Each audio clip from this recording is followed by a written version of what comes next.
some international. I worked at Marin General Hospital. That was my first job. My father and I were in California and San Francisco helping patient flow. And I believe that's the story that when I really, really fell in love with what I do, I was seeing how I could help people instantly. You know, we had a knowledge and a skill set. And when you have a skill set and a mindset that is, you know, that melds well together, you can really see these improvements. You can see the progress. And it just helped me see the necessity for Lean Six Sigma in Whatcom County after I helped people down in California. And right now we're actually working with More Steel Services, which is going great, and IAJ Multimedia, helping them this optimized processes and flow. And in this time of COVID-19, this downtime, it's really important, as Meg said, for companies to look at how are they operating. So, you know, everybody's being told what to do, but how you do it is really important as well. So, who is SixSigmaTV.net? So, founded in 2009, my father and his business partner began offering online Lean Six Sigma knowledge through videos. That was the main platform. That's where the TV.net comes from. And then it advanced into a Lean Six Sigma consulting firm. After people started understanding that this stuff needs to be applied as projects to companies, not just a training base. When you have consultants actually come in and start studying how you operate, it actually makes sense to say, hey, how do we partner up and apply these methodologies right alongside our work, see how we can make improvements, not just have it a formalized training class or where videos and information is shared. So it advanced into a Lean Six Sigma consulting firm quite rapidly. And now we have 2 locations, one in Pierce County, the original location in Auburn, so that serves a Seattle base, and then the location where I'm at up here in Bellingham. So go us. But we have 12 employees now. We started with about 4, and so in the last 3 years we have obviously multiplied, and we have multiple programs going now. We offer classes through Bellingham Technical College. We offer 2 programs there, a JSP program and this an after school program through the CE department. And then we're working with Western as well, trying to develop that, how to get this knowledge more out there. And then also something great that happened to us last year, we got nominated by Catherine Matthews at BTC for a WBA award, a startup of the year. So it was, I mean, everything happened so quickly, and it was just great because we just said, you know what, we're happy to be here and we're happy to serve this community and be your local Lean Six Sigma team. So to get that nomination, that's going to happen October 1st of this year. Yeah, it's going to be great. So very, very happy and pleased with where we're at now.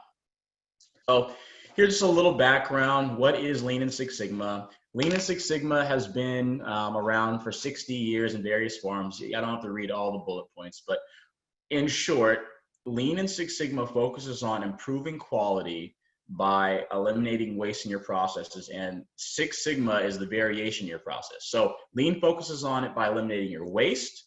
So there's 8 types of waste, and I do want to include that slide. I'll have to reference that slide later, but it's downtime. And so it's an acronym that is about defects, overproduction, waiting time, non-utilized skills, transportation issues, too much inventory, movement and motion, and excess processing. And then also you put an S on there for downtime, safety. So there can be a lot of waste in your safety. And then Six Sigma focuses on variation. So a quick little example is, say you're trying to make a Nike shoe, right? And you want your Nike shoes to come out the same every time and hit that center, that target. Sometimes your shoes can be a little, off too small, say you don't have enough leather in the shoe. Sometimes you have too much, say the shoelaces are too long. So you're varying from your actual hit target. So Six Sigma focuses up on tightening that bell-shaped curve. If you've seen normal distribution, it's just talking about you want to hit your target every time. You don't want to have shoes, too big, shoes too small. You want to have shoes right how they're supposed to be. So that's the variation part, as the waste part is the other stuff. Say you have to go to the printer 10 times a day. Well, why is the printer halfway across the office if you're the one who uses it most? That's a lot of waste in time and motion, and it equals dollars to companies that they're not seeing. It goes unclaimed because they're not understanding that. So Lean methodology focuses on the environment for continuous improvement, utilizing Kaizen, which means it's a rapid improvement process. Kai to change and Zen to make better. So you put that together, and to change for the better. That is Kaizen, Japanese word. And ultimately, when Lean and Six Sigma come together, you get eliminating waste and you get getting rid of variation. It's a happy marriage. You get optimized processes. So you have the simplicity of Lean and the complexity of Six Sigma. You bring them together and it makes a steady path for increase in opportunity. All right. So this is something great. Meg and I we were talking about this, how the mystery of how toilet paper went missing. All right. Everyone wanted to point fingers at Six Sigma for, oh, it's because your processes are so optimized, you don't have enough toilet paper. And I chuckled and I said, you know, that's actually not how it works. This is you look at two different metrics here, right? And one of the tools actually is called a par level. One metric is called a par level. And I'll read this: the minimum amount of inventory needed to meet the demand from your customers while providing a cushion in case of unexpected demand. So also a little safety stock. But all that means is when you're looking at a par level, say you go to the grocery store and you're pulling something off the shelf, right? And what do? They backstock it. Usually, say you're getting a box of cereal and there's about 4 boxes of checks, or checks on the lot, and you pull one off and then they put one in the back and they move them all forward. So that's how grocery stores work. That's how toilet paper was working in the grocery stores. They knew exactly how much they needed based on supply and demand. What happened is, when you look at supply and demand in economics, it's the relationship between the quantity of a commodity that producers wish to sell at various prices and the quantity that the consumers wish to buy it. So it's equilibrium. I'll show you how this works on this slide. So as you can see here, what this really looks like is you have, yes, and so I know there's probably some chuckles because of the demand curve there. And that was intentional, because I need people to understand it this way. When you look at the price of a commodity and the quantity that it's being supplied at, you reach an equilibrium point where sellers and distributors can sell something at that right price point. What happened is, it wasn't a supply and demand breakdown, it was a mindset breakdown. It was a shift in thinking. People thought because the COVID restrictions were now placed on them that they had to go buy everything and be in lockdown for 3 months. So they thought, oh, well, I better go buy 3 months of everything, including toilet paper. So supply and demand was never an issue. The supply was always there. There is plenty of toilet paper, and the demand to go to the bathroom does not go up because of a quarantine. So people really just were thinking that, oh man, if I'm never going to be able to leave my house, I better get toilet paper. But there was no shortage ever. It was an illusion.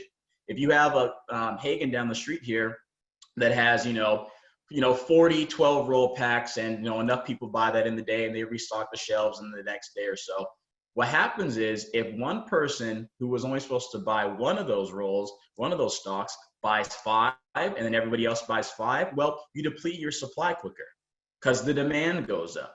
But it's an illusion that there wasn't enough. It's just the people who were buying it, less people were buying more. So that's why everyone goes, there's no toilet paper. I'm like, not true. There's toilet paper everywhere. It's just the way that the distributors were, sending it to us because they didn't think this was going to happen. Nobody did. But, that was one of the things that happened. So that's just a little example of how supply and demand works with this toilet paper pandemic itself. So now let's talk a little bit about COVID-19. I'm actually going to switch slides here. So I actually have our website up to talk about this. So I need to share my new share on the screen. All right, is everybody seeing the website? Good, okay. So when you come to our website, what my father and Lynn and I have done, and look, there's Ginny featured on here as well. You come to our website and you'll see this COVID-19 help bar, like most websites are going through right now. And they have their resources tab. And how this all came about was Lynn Nelson, who one of our colleagues, he's our CRO, so our Chief Relations Officer. He said, how is Six Sigma TV.net going to help in this time of crisis? And that question, spawned an idea in me to say, you know what, I believe we should put together a series of videos and tools that is going to help people navigate during this crisis. And so my father supplied the content and the video and the scripting, and I just had the idea and the framework, and Lynn supplied the question and the, the umph to move forward. He was the one pushing us to say, how are we going to do this? And we all kind of came together and said, okay, I think this is a good way to move forward. So obviously I don't have enough time to explain all of these, but these videos are on our website, and you can walk through understanding and stabilizing your current situation. It doesn't matter if you're a business or just an individual community member. A family can go through this together, nonprofit organizations. This knowledge applies to everybody. It's not industry specific. It is industry inclusive. Everyone needs to say, not just what is happening, but how are we operating through this? What's happening right now is CDC guidelines, state guidelines, and other federal regulations. They're telling everybody what to do. And Meg and I have actually talked about this, about the importance of what versus how in that relationship. When you say what to do, it's different to everybody. So if someone told me, okay, go fill up your car with gas. Well, how much, right? If everyone just says, go fill your car with gas, some people fill a quarter tank and say, okay, I filled my car with gas. Some people fill their whole tank and think, okay, that means every time I go, I fill my whole gas tank. That's telling someone what to do versus how to do it. If you were being told, okay, everyone go fill your gas tank up a quarter tank, that gives you more understanding of, okay, this is specifically what they want us to do. A what is very generic and generalized and is perception based, whereas a how can actually give you specifics. So what happened is, when this pandemic struck and they were telling people what to do, everyone's what is different. That's the toilet paper pandemic again. Everyone's what? They said, go to the store and get your goods. Well, people didn't study their par levels and how much they actually used in a week. If you're a family of 5 and you only need 12 rolls for a month, then you should only be getting those 12 rolls, or only a couple of those. But instead of buying, they thought they're going to be inside forever and they bought 10 rolls. Well, now you guess what? You depleted the next family over.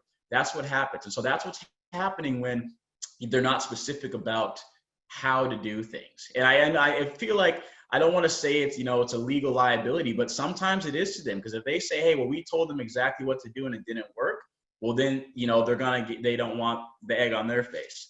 But what we did, based on our knowledge in these tools, we have, as you can see over here on the screen, an A3 charter, a stakeholder analysis, a communication plan, required to measures and targets, benefit and effort matrix for prioritizing your recovery plan, a risk assessment. You can brainstorm solutions, reevaluate risk assessment, and then you have an implementation plan.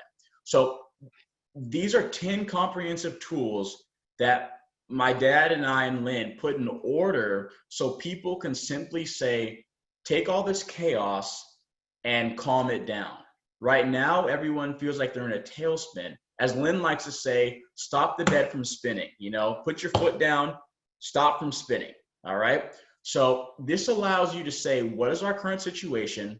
How do we assess it? How do we start measuring to make sure we're actually improving our own situation? That's the other thing about what versus how. If you just say what to do, you don't even know where you're starting from, or actually if you're improving.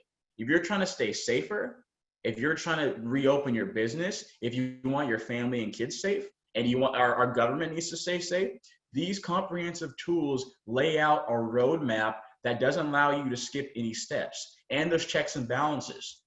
As you can see, you have communication planning, which I think is one of my favorite tools ever, because it gives you the communication stream and everyone involved, information that people need. It gives it to the right stakeholders when they need it and how they need it. And it lays out the platform that, hey, guess what? In a pandemic, what's one of the most important things is communicating. Proper information needs to be shared. So you don't want to have sparse information going all over the place, because that creates an incomplete picture of the truth. So having a local communication plan would really help. A stakeholder analysis, simple things like that. Stakeholders, for example, our first responders, our essential industries, that's what I would call them, or that's what the government called them. Those are the people that we need to say, hey, all our stakeholders who are fighting this pandemic on the front lines, what do they need? What do they need so they can do their job to help us and we help them? There's a relationship between how we make decisions and actions and how they can get their job done. If we're, you know, kind of in chaos mode in the community, but the first responders need to be able to get around the community, well, that's a disconnect, because that means they're not understanding that, hey, we need the roads clear so we can do our job and keep everyone else safe. That sort of stuff. So stakeholders, how are governments communicating to their cities, requirements, measures, and targets, as I said. How do you know you're actually improving? How do you know you've been keeping safer? You know, even inventory and stock on your hand sanitizer and mask. Like, how do you know that, you know, you're getting the right supply, or you should be going to that store instead of this store? You know, the population density in the store. You could say, hey, I'm going to be really safe, but if everyone goes to the same Hagen, well, guess what? The chances are that you're going to spread, you know, whatever's going on is probably higher.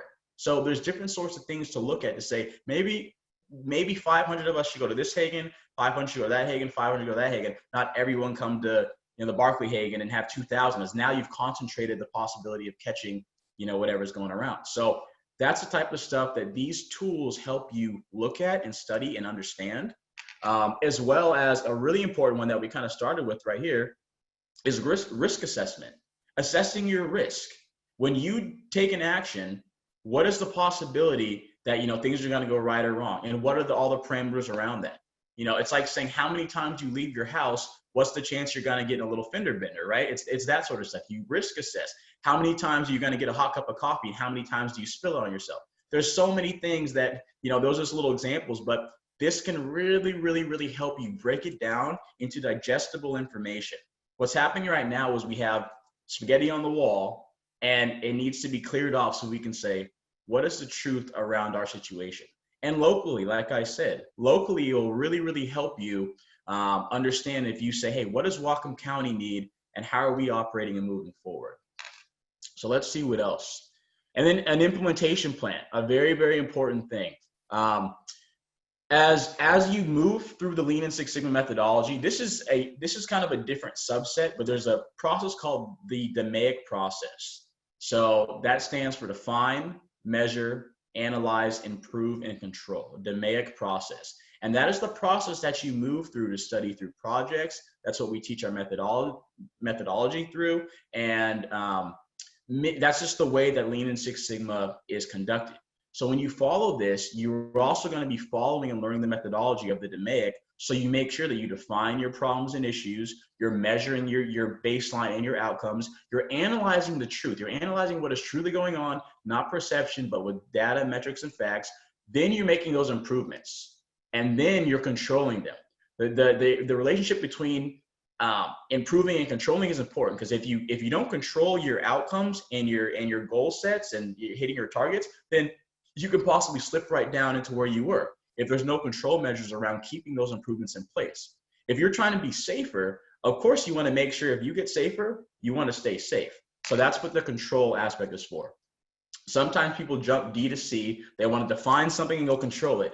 But if you're missing all these steps in the middle, you're not going to have the proper measures. You may not setting the right goal. You may not even be accomplishing the right problem because you don't know what actually is causing the issue in the first place. So there's a lot of great things around our video set. And yeah, it's just right on our website.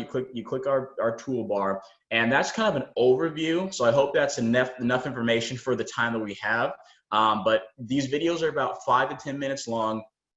And this is going to really help you sit down and say, hey, maybe I'll just watch one video a week and then understand the concept of like, yeah, if I do this, this is gonna, heighten my chances of being more successful here, keeping the house safe and clean, keeping my outings more safe and clean, and just lessening the spread, flattening the curve, as we're all in here together to do. So I will jump back onto the presentations. I'm almost done there. All right. Yeah, so that's just the pictures here. Just the first video is me doing an overview, and then the other video is my father and one of the tools. You can see a project communication plan, as I was saying, how important it is for communication to lead this charge, getting the right information to the right people so we can make the right decisions, community, government, and beyond. All right. So, and then just something I have shared with Meg before, and why my father and I started the journey up here in Whatcom County as well. it was really my purpose to do this. I went to Western for a little bit, wasn't sure what I wanted to do, went to BTC, and I found something I really like to do. And I was graced to meet Lynn Nelson, and he asked me, a funny quick story is, it was an open house at the hatchery in October of 2017, and it's raining, and Pete Granger said, hey, Lynn Mason, go put out some sandwich boards so people can be guided into the parking lot, and it's raining and pouring. And he goes, what are you going to do after school? And I said, I'm going to go into Lean Six Sigma. And he kind of perked up saying, wow, Lean Six Sigma, you have business cards on you? He goes, that's good, neat stuff. I've done it before. And so of course I do. I always have a couple cards on me. So I handed him 2 cards, and he goes, okay, well, you may be getting a call one day. And as my father and I are on that first Marin General Hospital gig I talked about later that year, so I think in summer, about June, I see a 360 number call, and it happened to be Catherine Matthews, who is now the CE director of BTC. And so she gave me the call, and she said, hey, can you and your father come have a meeting with me? I'm interested in hosting classes, and the rest is history. And that's when I really started seeing how helping the community that saw me grow up, it's been great. And so that's what we're here to do, is to bring operational sustainability to Whatcom County. And that's a huge advocacy for us, and blessed to be on this call. So, all right. Thank you so much, Mason. And as people focused on entrepreneurship and innovation, it is so magnificent to see how you've grown and developed as a startup here in Whatcom County. And we like to say, if you don't have a plan for your life, somebody else sure does. I see my friend Art, Dr. Sherwood on here, and we often say that in our classroom. And so, with planning, you can have a tremendous amount of freedom, right? Freedom to innovate, freedom to thrive. This was so great. We'll be doing Q&A if you can stick around. Yeah. I just wanted to share real quick some of the other upcoming lunch bites, because we are, like I mentioned, we are really showcasing the different things that Western is up to in professional and continuing education. So we have this here. We'll be sharing it through other channels too, and following up with you. Here's our lunch bites page. And as you scroll down, you can see what's happened and what's soon to come. So we have upcoming leadership, marketing, and all different sorts of areas. And then we'll have a recent lunch bites here. So we'll be publishing Mason's up here too, to share out into the community by Monday. So thank you so much for leading us in this conversation today, Mason. It was so fantastic. And I would love to turn it over to questions and answers. And Mason, I would love to have you share out how people could get in touch with you. Yeah. So easiest way is go to our website. So I can put it actually in the chat, I believe, sixsigmatv.net. And then I can put my email in there as well. We're very accessible. Like I said, we are a local Six Sigma company. And so it's very easy to get a hold of us. Put my email, phone number, my business phone in there for everybody as well. Oh, and you got the website for us. Perfect. Yeah, and we'll be putting together some offerings with Mason and the team for next year to help people think about lean and innovation together. So we'll be sharing out the word about that too. Any questions that you can turn it over to? Yeah, comments, questions, feel free.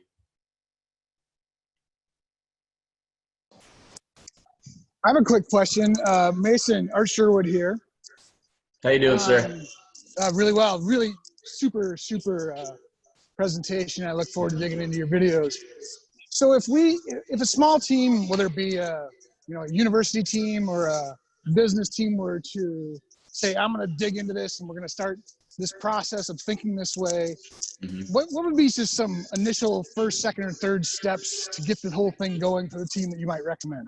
So first things first, my dad always says it, we have to talk to leadership. We have to establish the direction and the purpose of why we're doing what we're doing. You never just want to come in a company and train and leave. That's the classic flavor of the month training. What we truly do is we have meetings with the executives and we say, where's the purpose of what you're doing? And we're going to help lead you there. So you do something called an executive champion meeting.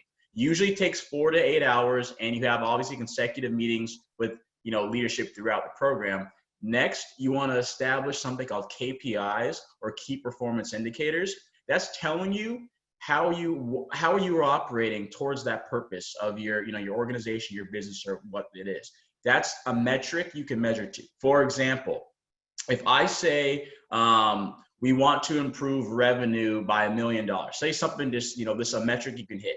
What if the purpose of your business is to improve the community, and you say, okay, well, we want to help, get some revenue generation. What you're going to do next is you're going to look at something called a driver of that.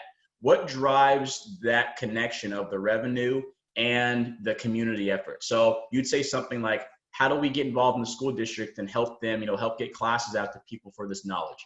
That drives that revenue and that KPI, and that drives that purpose of helping out the community. And you kind of start drilling down into projects and CTQs, which I'll have to explain more of this, but the first step is an executive champion meeting.